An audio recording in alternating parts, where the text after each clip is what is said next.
All right. Yeah. We ready to rock? Are you ready to rock?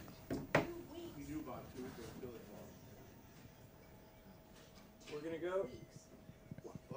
And welcome to the Week 1 edition of X's and Omar. It is time for real football. Real? So you real saying what we were doing football. before was fake None of those football? shows were real. None of they were fake X's and Omars. This is a real X's and Omar. The records matter now. The Things records, count. things count. We actually get to see the players Jobs that we care are on the about play the line. whole game.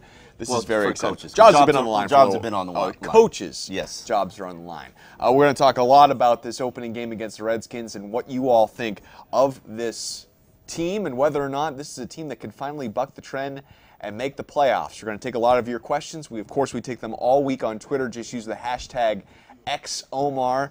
Are you excited? Because I'm excited. I'm leaving for DC on Sunday morning. Oh, so it's going to be a quick wow. little in-out type deal. Are you spending a nice weekend in the nation's capital?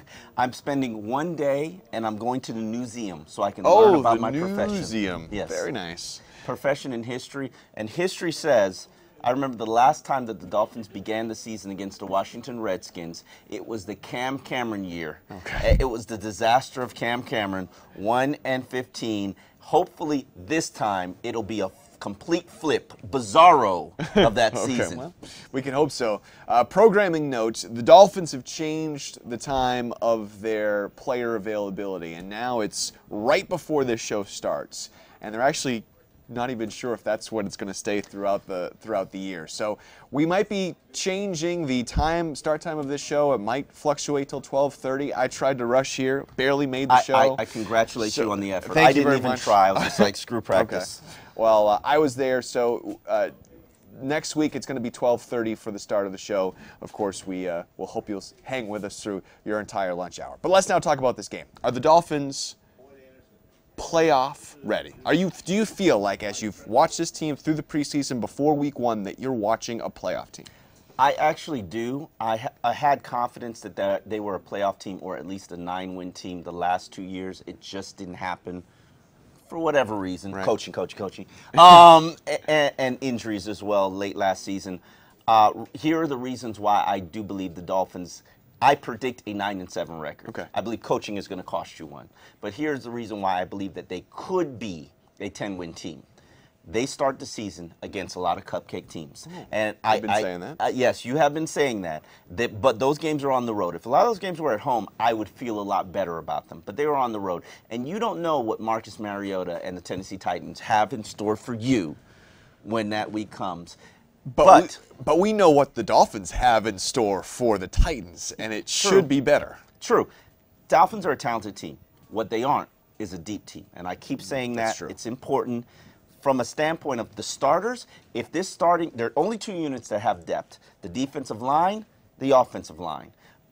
Now, I think in games 2 units that have depth, the defensive line and the wide receivers. all right. The units that have weakness, linebackers and offensive line. Now, if you have matchups that favor you from the defensive standpoint, like this week against Washington, you should feast. Right. But then in weeks where another team has a great offensive line, you might be famine. But I really do believe that this team is positioned to win 10 games, primarily because I believe that Ryan Tannehill has taken his game to the next level.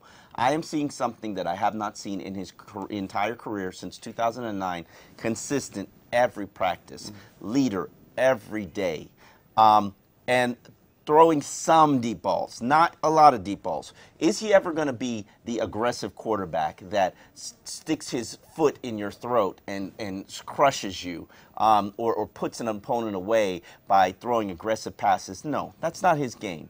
But I do believe the efficiency that he has right now, added with consistency that he's developed this offseason, accuracy and footwork, a little bit better of a pocket presence, is going to help him become a top 10 quarterback this season. And so I'm predicting that because Ryan Tannehill is going to be a top 10 quarterback this season, I'm predicting that they will potentially be a 10-win team if they can stay healthy and win the turnover battle. I think you can book it for 10 wins. Woo, tough. Barring injury. Barring injury, Because that's a yes. big deal. Barring injury, I think it's 10 wins, and I think it's closer to 11 wins than it is to 9 wins. Let's not because go crazy they are right now. going Let's to not go crazy right now. 5-1 in their first 6 games. Mark that, 5-1. And that one loss is to? One of them. They're going to screw up one of them. I mean, Okay. it's going to you said It's coaching. Houston Texans. One of them. They've never beaten the Houston Texans. Yeah, or it's going to be a slobber knocker against the Jets, or one of those games is, I'm going to give them one. Okay, But all I right. mean, they 6-0. Sure, why not? So we talked about Tannehill. He's going to be the difference. Let's take our first Twitter question. It comes from Raymond at Cisco Hallgate. The player on the roster most likely to make his first Pro Bowl. I would have to go with Rashad Jones. Okay. I've just seen a continuous progression and improvement from Rashad Jones going from his rookie season to where he was last year. If he wasn't suspended and ineligible for the Pro Bowl, he might have made the Pro Bowl because when he came back and he played those 12 games, he was playing at a Pro Bowl level. Now, losing Louis Delmas is definitely going to hurt him.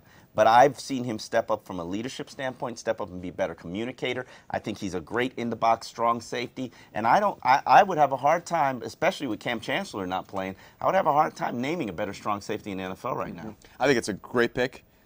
But I'll throw another one at you. I think right. there's a great chance Jarvis Landry catches 100 balls.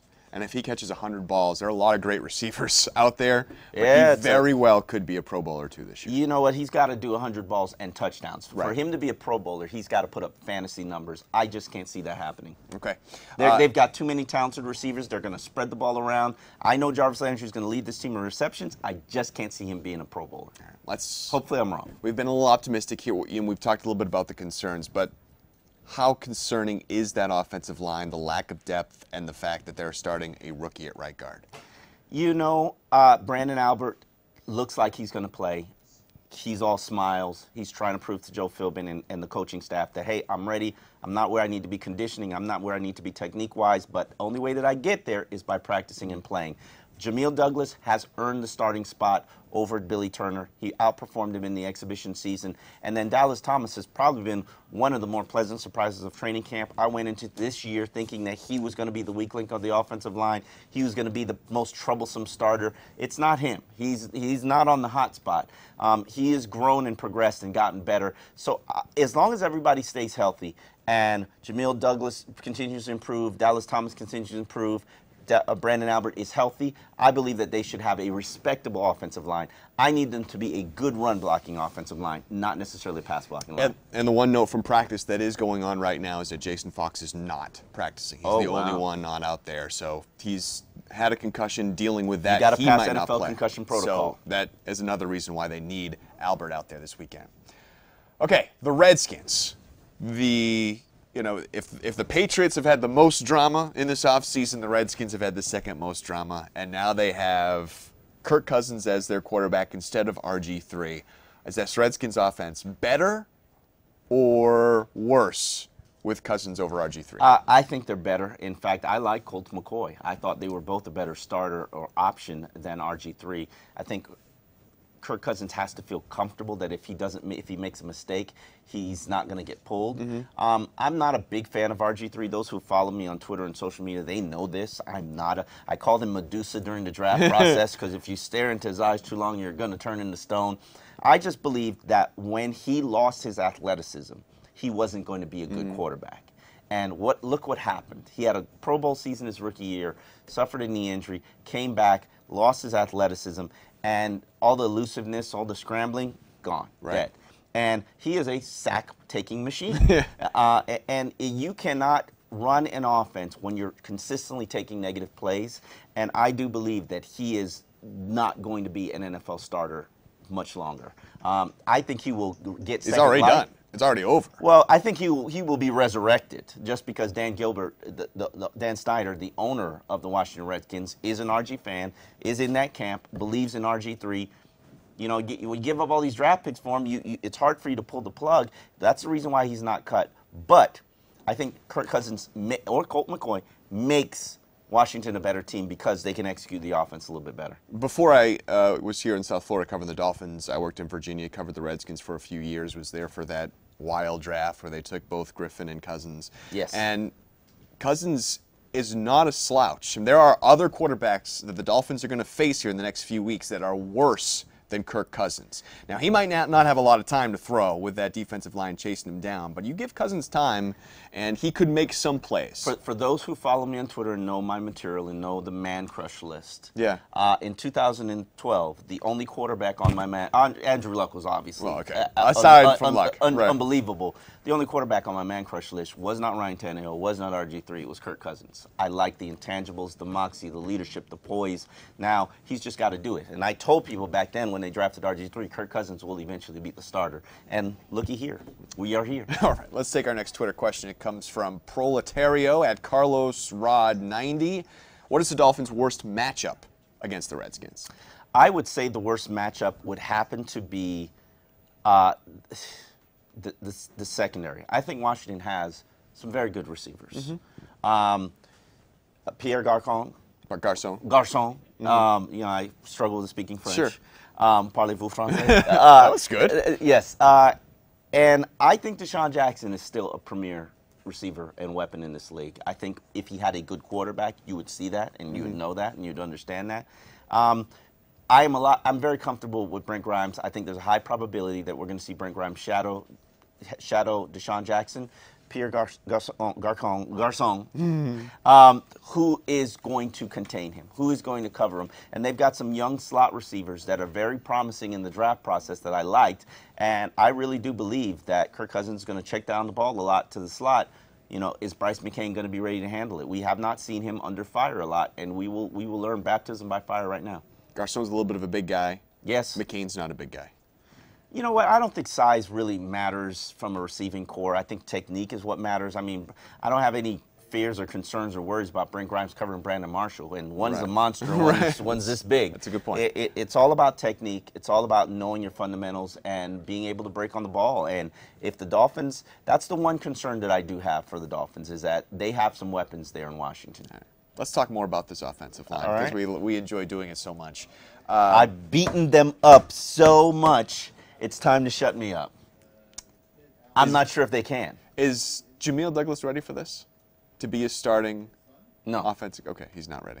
But he could get ready. He could become ready. I think probably by week 5 we will know whether or not he's got it or not.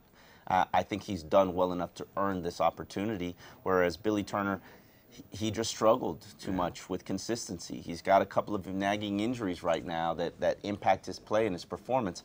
Not sure he's ready, but Jamil Douglas, he just continues to get better each and every week, and that's what you like, and that's why you invest in rookies. If they continue to get better and take it to the next level each and every week, you continue to invest in them. You spoon feed them a little bit more.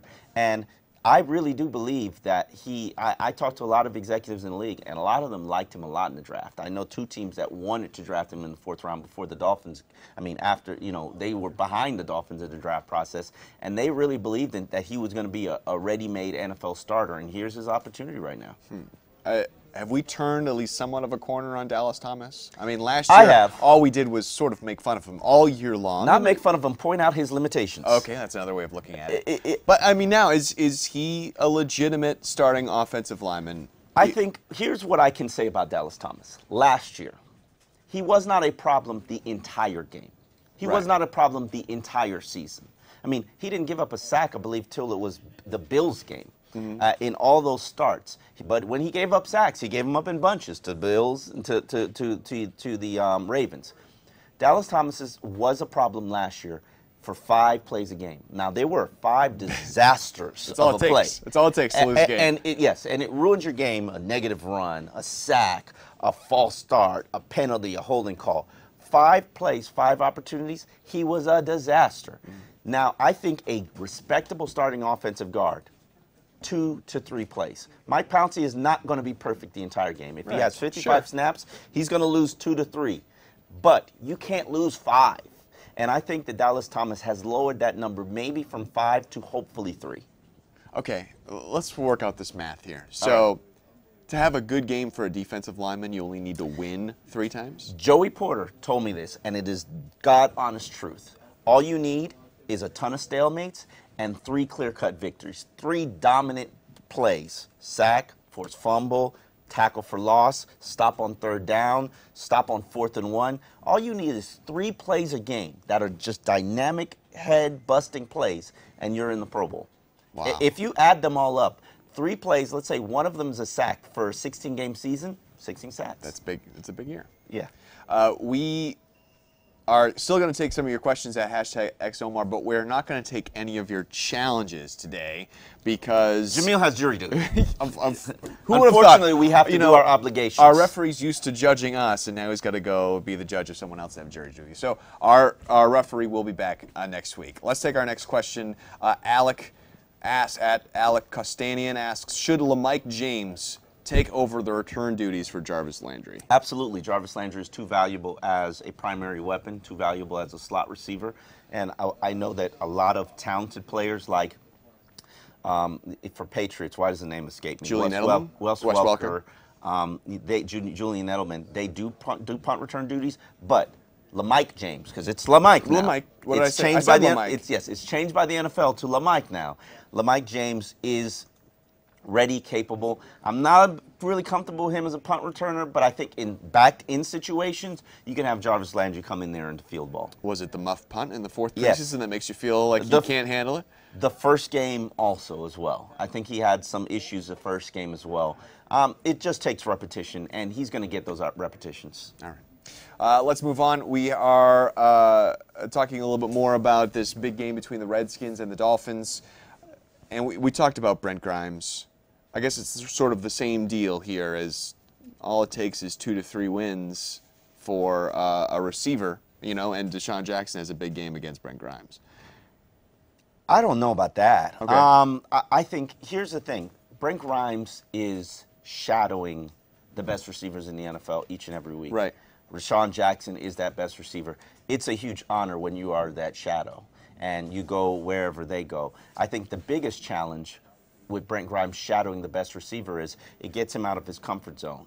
And it makes that receiver have to work harder and that quarterback have to work harder. But what about everybody else? What about Bryce McCain when he's in the slot or on the boundary? What about Jamar Taylor? Because I do believe Jamar's going to be the other boundary guy. He's going from the right cornerback to the left cornerback. That's a flip of technique. And I don't think everybody's ready and prepared to do that, but we're definitely going to see. I like Deshaun Jackson, but you just got to stop him from beating you deep. Beating you deep. That's the big thing. And that's primarily on the safeties as well. And I think that Walt Aikens, this is an opportunity to prove that he's going to be a bona fide NFL starter, prove that he's going to be able to take his game to the next level. And the Dolphins used a 4th-round pick on him. Once Louis Delmas went down, they invested in him. They believe in him. They believe he's got athleticism. They believe he's got ball skills. They believe he's a rare talent. Right now, he has to take his game to the next level from a mental standpoint, and we're seeing him do that. Well, one of the deepest units, of course, is the receiver. We feel pretty good about the receivers that the Dolphins have, and Devontae Parker looks like he's going to play and be active. I mean, they wouldn't commit to it. I'm not sure he's physically ready, and to be honest with you, I'm not sure he needs. Please tell me, who is the 5th receiver on the Miami Dolphins roster? We all know who the 6th receiver is, Matt Hazel, who made the 53-man roster. Congratulations to Matt, because 6 receivers. Not many of us thought that that was going to happen. No. So, Rashard Matthews is the 5th receiver. Really? So the guy who's done well all the training camp, he's now instantly your 5th receiver. Your 1st-round draft pick. I mean, okay, maybe this weekend this week. Really? Make sure Rashard Matthews is the 4th receiver. I mean, you could argue that Rashard Matthews should be the 3 receiver. You could argue he should be right? the number 1 receiver. No, not over Landry, but maybe the number 2 receiver. Okay, number 2 receiver. Okay. And that's the point. The depth at receiver right now is unbelievable. Right. I mean, just imagine where the Dolphins came from in 2012 when Ryan Tannehill first got here. I mean, who was he playing with? Right. What was he working with? And Devon Best and Brian Hartline, and no shade to Devon Best and Brian Hartline, but none of them really have the physical capabilities of these receivers that he's working with right now. And then you throw on top of that tight ends, Jordan Cameron, Deion Sims. He's got weapons. He's got a ton of weapons. The running backs, Lamar Miller, Damian Williams, LaMike James. He's got weapons. So the one thing you can't say right now is that Ryan Tannehill doesn't have weapons, and I do believe that this receiving core is going to be one of the better units in the NFL. We only saw Parker for, was it a drive or 2 drives? 8 plays. 1 catch, 8 plays in that. Ran a nice hard slant. which is what he does. It still didn't seem like he was running at 100%. So I'm sort of with you. I was surprised they put him out there in that fourth preseason game. What else were you going to watch for? We were trying to find something. And Yeah. Oh, my God. Devontae Parker's in the game. We have something to care about. Yeah, absolutely. And I think that's part of the reason why they did it, other than the fact that they want to get this young man, keep him motivated, keep him driven, get him experience so he doesn't have first play jitters whenever he does finally play. I personally don't believe he's going to be active. Okay. Not this Sunday. I just don't. One, he has no special teams value, and when you're not a starter and you don't add special teams, they might not be able to take you into the game. Rashard Matthews carries special teams value. Mm-hmm. All right, let's take our next question from Jeremy at InvestigateMT. If the Dolphins starting linebackers go down again like last year versus the Pats, are you comfortable or queasy with the backups? Joe Philbin's going to regret ever saying queasy. I am uncomfortable with that unit. I think the next man up is Chris McCain. Cole Messi would move inside if something happens to Kelvin Shepard or if something happens to Messi, Chris McCain. Right now, Kevin Coyle has no comfort with Chris McCain, and I can understand why, because he didn't take his game to the next level in the exhibition season. He didn't show you the things that you would hoped you had seen. But outside of that, Chris McCain, Zach Vigil, Spencer Paysinger, it's not horrible. It's not great. Right. And really, Chris McCain is the guy with the most talent, most upside. I keep saying that, and he keeps not delivering. But I think that if you put him in that jack role that Deion Jordan held for the past 2 years and have him just specifically serve as a pass rusher, I think he will show you the potential and the promise that I've seen from him. But back to the question, if one of those guys goes down and Chris McCain has to do everything that Season's a linebacker, it's tough. It's tough. But Zach Vigil, I think there's a lot of potential. I think the coaches are interested and willing to invest in him this year. Okay. Let's take our next question from James at James Andretti. Seems a while ago, but Coyle was on the hot seat. Do you think the D will rise under him this year? I think any defense that has Ndamukong Suh, Brent Grimes, Cameron Wake, Rashard Jones, Walt Aikens. Okay. We were just naming names, right? No? No, I was naming elite players.